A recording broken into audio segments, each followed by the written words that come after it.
Não existe melhor forma de criar aplicações seguras do que conhecer as principais ameaças que elas sofrem. Pensando nisso e para te tornar um desenvolvedor ainda melhor, nós trouxemos aqui nesse vídeo os top 10 riscos de segurança mais críticos para aplicações web. Fala CDF, tudo bem com você? Nós estamos bem e felizes porque falar de segurança aqui sempre gera para o canal um vídeo muito interessante e deveras importante. E não vamos só citar aqui quais são as ameaças, vamos explicar cada uma delas e dar dicas de como preveni-las. Por isso, eu já vou pedir o seu like, que vai ajudar esse vídeo a chegar ao maior número possível de devs. Construir aplicações seguras é um desafio e também um dever de todos nós desenvolvedores. Para só aqui um instantinho com a gente e imagina os mais diversos tipos de software que estão sendo utilizados nesse exato momento. Acho que podemos afirmar que em todas as áreas, né? Finanças, educação, aviação, indústria, saúde. Aliás, falando em saúde, esse é o gancho perfeito para apresentar nossa parceira nesse vídeo. Pois é, nós trouxemos aqui a Philips. Se nos acompanha, já sabe que ela tem um centro de desenvolvimento de software incrível aqui no Brasil e que ela está em busca de diversos profissionais da área de tecnologia. Você sabia que a Philips passou por uma grande transformação de uma companhia industrial para líder em tecnologia de saúde? Para você ter uma ideia, hoje 50% da equipe de pesquisa e desenvolvimento da empresa está focada em software e ciência de dados. O Brasil é o segundo maior hub de tecnologia da Philips no mundo. No momento que nós lançamos esse vídeo, está com vagas abertas para desenvolvimento Java, análise e desenvolvimento de software cloud, analista DevOps, analista de testes, entre muitas outras vagas. Se você quer trabalhar em uma multinacional com possibilidades de crescimento profissional, não pode deixar de acessar o link que está aqui na descrição para conhecer todas as oportunidades e os benefícios que a Philips oferece para quem trabalha por lá. Como nós trabalhamos com desenvolvimento web há muitos anos, nós conhecemos aí bem de perto essas ameaças, mas não selecionamos as 10 baseadas apenas na nossa experiência. Nós contamos com o auxílio do relatório oficial da OASP. Se você não conhece, a OASP é a sigla de Open Web Application Security Project, uma fundação sem fins lucrativos que trabalha para melhorar a segurança do software. Ela disponibiliza ferramentas, treinamentos, muito material, conferências e tem uma comunidade bem grande e ativa. Nós vamos deixar o link oficial na descrição se você tiver interesse em conhecer mais. Através de uma pesquisa, a OASP chegou nesse ranking que vamos te apresentar aqui, começando com a 10ª ameaça mais comum, o Server-Side Request Forgery, que podemos traduzir como falsificação de requisição do lado servidor. Ela é um tipo de falha que acontece sempre que um aplicativo da web está buscando um recurso remoto sem validar a URL fornecida pelo usuário. A incidência do SSRF vem aumentando assim como sua gravidade, devido aos serviços em nuvem e à complexidade das arquiteturas. Esse ataque permite que o invasor force o aplicativo a enviar uma solicitação criada para um destino inesperado, mesmo quando protegido por um firewall, VPN ou outro tipo de lista de controle de acesso à rede. Como exemplo desse tipo de ataque, nós podemos citar o acesso ao armazenamento de metadados de serviço em nuvem ou ainda arquivos locais e serviços internos, todos para obter informações confidenciais. Condições de realizar um mapeamento da rede interna em uma arquitetura de rede não segmentada. Ainda é possível comprometer serviços internos para realizar outros ataques, como execução remota de código ou negação de serviço. Para prevenir o Server-Side Request Forgery, é preciso tomar alguns cuidados, tanto na camada de rede quanto na da aplicação. Na camada de rede, segmente as funcionalidades de acesso remoto a recursos em redes separadas. E aplique a política de firewall, negar por padrão, ou regras de controle de acesso à rede para bloquear todo o tráfego da internet, liberando apenas o essencial. Já na camada da aplicação, higienize e valide todos os dados de entradas fornecidos pelo cliente. Aplique o esquema de URL com porta e destino com uma lista de permissões positiva. Não envie respostas brutas aos clientes. Desative redirecionamentos HTTP. Tenha consistência da URL para evitar ataques como redirecionamento de DNS e TOC-TOW, o tempo de verificação, tempo de uso. Uma dica importante: usar uma lista de negação ou expressão regular pode não ser suficiente para mitigar os ataques SSRF.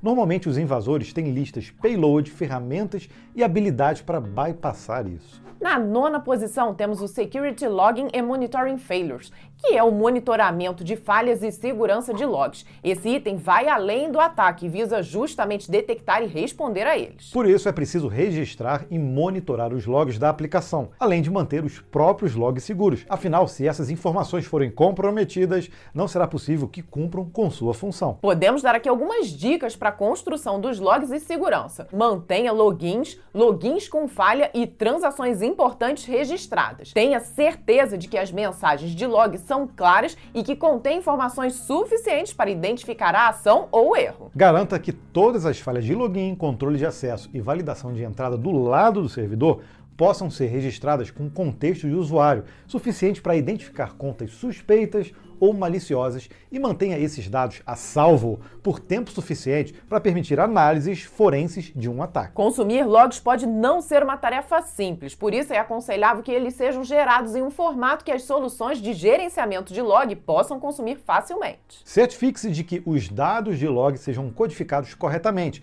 para evitar injeções ou ataques nos sistemas de log ou monitoramento. As equipes de DevSecOps devem estabelecer monitoramento e alertas eficazes para que atividades suspeitas sejam detectadas e respondidas rapidamente. Mesmo tomando todos os cuidados, é preciso ter um plano de resposta e recuperação de incidentes traçado. Isso fará com que a empresa consiga contornar o problema da melhor forma. A oitava ameaça, nomeada de Software and Data Integrity Failures, se aproveita justamente das falhas na integridade do software e dos dados. Isso ocorre, por exemplo, quando uma aplicação depende de plugins ou bibliotecas de fontes externas não confiáveis, repositórios e ou até CDNs. Vide o exemplo do Log4Shell, que é uma biblioteca de controle e geração de logs que foi comprometida a sua segurança e automaticamente vários sistemas foram comprometidos também. Um pipeline de CI/CD inseguro pode trazer acessos não autorizados, código malicioso ou comprometimento do sistema. Outro exemplo é quando objetos ou dados são codificados ou serializados em uma estrutura que o invasor pode ver e modificar. Algumas dicas de prevenção são: use assinaturas digitais ou mecanismos semelhantes para verificar se o software ou os dados são da fonte esperada e não foram alterados. Garanta que bibliotecas e dependências estejam sendo utilizadas de repositórios confiáveis. Mantenha um processo de revisão para alteração de código e configuração para evitar que erros ou códigos e configurações mal intencionados sejam inseridos em um pipeline. Também vale manter a segregação, configuração e controle de acessos adequados no pipeline de CI/CD para garantir a integridade do código que flui pelos processos de compilação e implantação. A sétima ameaça, mais uma vez, se aproveita de falhas, mas nesse caso de identificação e autenticação, chamada de Identification and Authentication Failure. A confirmação da identidade do usuário, autenticação e gerenciamento de sessão é fundamental para proteger as aplicações. Podemos citar aqui algumas das deficiências de autenticação de uma aplicação, como permitir ataques automatizados com o preenchimento de credenciais, em que o invasor possui uma lista de nomes de usuários e senhas válidos. Permitir senhas fracas, como aquelas velhas conhecidas, né? Senha 1, 1, 2, 3, 4, 5, 6, admin. QWERTY. Olha, usar também os sistemas de recuperação de senhas fracos ou ineficazes. Armazenar senhas em texto simples ou com sistemas de criptografia ineficientes, como o hash fraco, por exemplo. Não disponibilizar a autenticação de 2 fatores, que já se mostrou bem seguro. Expor o identificador de sessão na URL. Reutilizar o identificador de sessão após o login bem-sucedido. Não invalidar corretamente os IDs de sessão, sessões de usuário ou tokens de autenticação, principalmente single sign-on, não invalidados corretamente durante o logout ou em um período de inatividade. Baseado nesses pontos, você já deve ter uma ideia do que deve ser feito para prevenir essa ameaça, mas vamos te dar mais algumas dicas. Sempre que possível, implemente a autenticação multifator para evitar ataques automatizados de força bruta e reutilização de credenciais roubadas. Nunca, eu disse nunca, utilize no ambiente de produção as credenciais padrões de qualquer serviço ou software. Implemente verificações de senhas fracas. Garanta que cadastro, recuperação de credenciais e API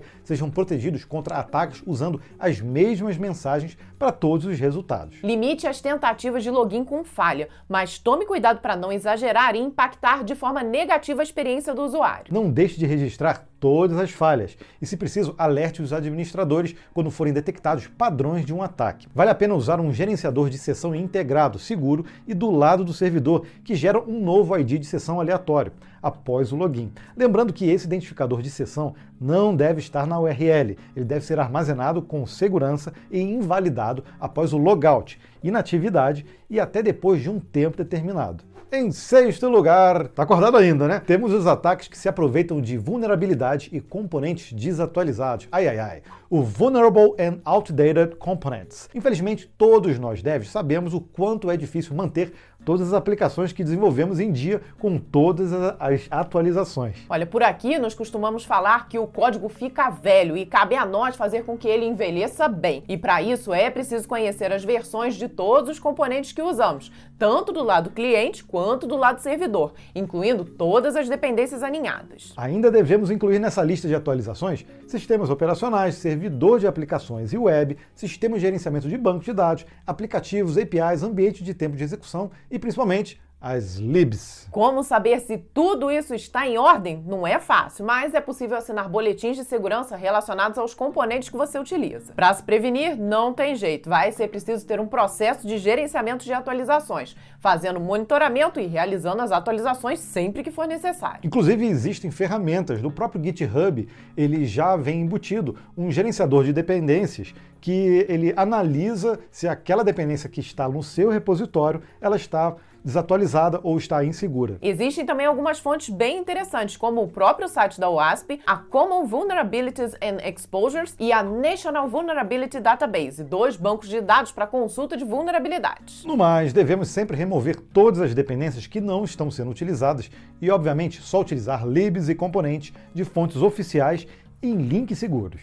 Já chegamos aqui na metade, hein? Fica acordado. A quinta é a Security Misconfiguration, que utiliza as falhas e erros nas configurações de segurança para realizar os ataques. Quer alguns exemplos? Então vamos lá. Permissões incorretas em serviços de nuvem, a gente já viu isso acontecendo, hein? Recursos desnecessários ativados ou instalados, por exemplo, portas, serviços, contas ou privilégios desnecessários. Usuários e senhas padrão habilitadas e inalteradas, mensagens de erro com excesso de informação para os usuários, configurações de segurança não definidas ou inseguras em servidores de aplicativos, estruturas de aplicativos como struts, Spring, ASP.NET, bibliotecas, bancos de dados e etc. Para prevenção, nós temos algumas dicas, como a criação de um processo que possa ser facilmente replicado de um ambiente para o outro. Além disso, ambientes de desenvolvimento, teste e produção devem ser configurados de formas idênticas, mas, obviamente, com credenciais diferentes para cada um deles. De preferência, a criação desses ambientes deve ser feita de forma automática. Mantenha todo o ambiente limpo, nada de deixar ou instalar componentes, libs, plugins, documentação,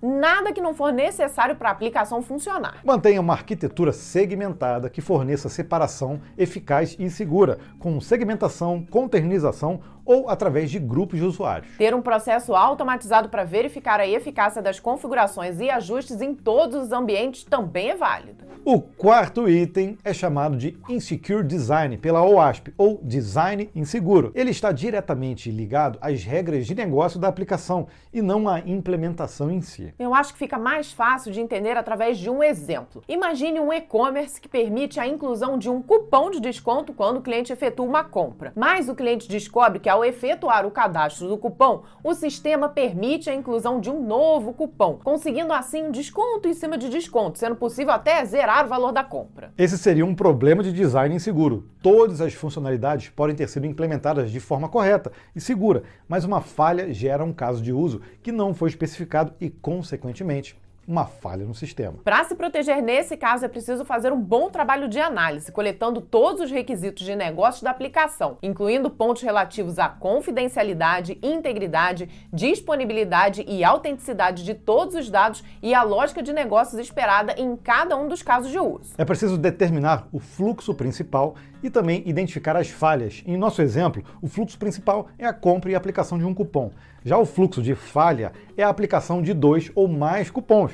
Por isso é preciso identificar e ter um cenário que atenda cada um deles. É possível usar Threat Modeling ou modelagem de ameaças, por exemplo, para autenticação crítica, controle de acesso e lógica de negócios. E também é preciso criar testes de unidade e de integração para validar todos os fluxos críticos. Em terceiro lugar, temos Injection, ou injeção, que inclui, por exemplo, injeção SQL e XSS Attack, ou Cross-Site Scripting. Esses dois ataques são tão comuns que já receberam até um dicionário do programador aqui no Código Fonte TV. As vulnerabilidades exploradas por Injection são feitas através do não tratamento dos dados fornecidos pelos usuários, sendo possível, por exemplo, a utilização de dados hostis usados em parâmetros de pesquisa para extrair registros confidenciais, ou ainda a utilização direta na concatenação para gerar comandos maliciosos utilizados no banco de dados. Para se prevenir, vale a pena realizar uma boa revisão de código-fonte e testes automatizados de todos os parâmetros, cabeçalhos, URL, cookies, JSON, SOAP e entradas de dados XML ou qualquer outro formato. Outra forma é a utilização de APIs que farão o meio de campo entre o usuário e a base de dados, ou ao menos a utilização de ORMs que já operam de forma segura os acessos aos dados. Na segunda posição, temos as Cryptographic Failures, ou falhas criptográficas, que incluem a criptografia de todos os dados sensíveis de uma aplicação. Podemos te fazer aqui várias perguntas que irão identificar se a sua aplicação possui ou não essas falhas. Algum dado é transmitido em texto simples? Pense em protocolos como HTTP, SMTP, FTP e também usando atualizações TLS como o Start TLS. Todo o tráfego externo da internet é potencialmente perigoso e temos que verificar também todo o tráfego interno, por exemplo, entre balanceadores de carga, servidores web ou sistemas back-end. Algum algoritmo ou protocolo de criptografia antigo ou fraco ainda está em uso? As chaves criptográficas padrão estão em uso? Chaves criptográficas fracas são geradas ou reutilizadas? Ou o gerenciamento ou rotação de chaves está ausente? Essas chaves são verificadas nos repositórios de código-fonte? Existe alguma diretiva de segurança de cabeçalhos HTTP no navegador ou cabeçalhos ausentes? As funções de hash obsoletas como MD5 ou SHA-1 ainda são utilizadas? Ainda poderíamos continuar por aqui fazendo perguntas por mais alguns minutos, mas ao invés disso vamos te dar algumas dicas de como se prevenir. Identifique quais dados são confidenciais e sensíveis na sua aplicação e não deixe de levar em conta leis como a LGPD. Só armazene dados confidenciais quando eles forem de fato necessários. Caso contrário, livre-se deles o mais rápido possível. Criptografe todos os dados em trânsito com protocolos seguros, como o TLS, com Forward Secrets, priorização de cifras pelo servidor e parâmetros seguros. Imponha a criptografia usando diretivas como HTTP Strict Transport Security. Não use protocolos legados como FTP e SMTP para transportar dados confidenciais. Armazene senhas usando funções de hashing fortes, como Argon2, Script, Bscript ou PBKDF2. E finalmente chegamos no tão aguardado Top 1. Mesmo com tudo que falamos até agora, a sua aplicação ainda não está a salvo do Broken Access Control, ou controle de acesso quebrado. Em inglês soa até mais perigoso. Nesse item entram vulnerabilidades como exposições de informações confidenciais a um agente não autorizado, inserção de informações confidenciais em dados enviados e falsificação de solicitação entre sites. Ou seja, o controle de acesso diz respeito ao usuário ter acesso apenas ao que lhe é permitido. Meio óbvio, né? Podemos citar alguns exemplos de como essa vulnerabilidade é explorada, acessando API com controles de acessos ausentes para post, put e delete. Tendo acesso e permissões de um administrador sendo apenas um usuário padrão, através da visualização ou edição da conta de outra pessoa fornecendo seu identificador exclusivo, o famoso ID. Realizando a manipulação de metadados, como reproduzir ou adulterar um token de controle de acesso, como um JWT, um cookie ou um campo oculto manipulado para elevar privilégios ou abusar da invalidação do JWT. Para prevenir, temos que fazer o básico, usar a tática de negar por padrão, só deixando liberado o recurso que é público, implementar mecanismos de controles de acesso. Os identificadores de sessão com o estado devem ser invalidados no servidor após logout. Desative a listagem de diretórios de servidor web e certifique-se de que arquivos como, por exemplo, o .git e os arquivos de backup não estejam presentes nas raízes da web. Depois de tudo, o que te apresentamos não é difícil de imaginar por que existem tantas aplicações sendo atacadas. Infelizmente, se proteger de todos os ataques Não é fácil, mas é preciso conhecer e ficar atento às novas ameaças que aparecem a cada momento. Tenho certeza que esse vídeo vai te ajudar e você pode deixá-lo salvo aí em seus favoritos para consultas futuras. E isso vai ser necessário porque não dá para assimilar tudo que nós falamos assistindo só uma vez, né? Então a gente vai deixar o vídeo todo divididinho também em capítulos, para ficar mais fácil para você ir no item que te interessa mais. E esperamos ter aberto sua mente para alguns desses possíveis ataques. É claro que a lista é muito maior. Citamos aqui apenas os top 10 e, sem dúvida, cada um deles poderia ser assunto para alguns vídeos aqui no canal. Se você gostou dessa ideia, diz pra gente aqui nos comentários. Não esquece de deixar o seu like e também de acessar o link para conhecer as oportunidades da Philips, que está aqui na descrição. Nós vamos ficando por aqui e nos vemos num próximo vídeo. Tchau, tchau! Tchau!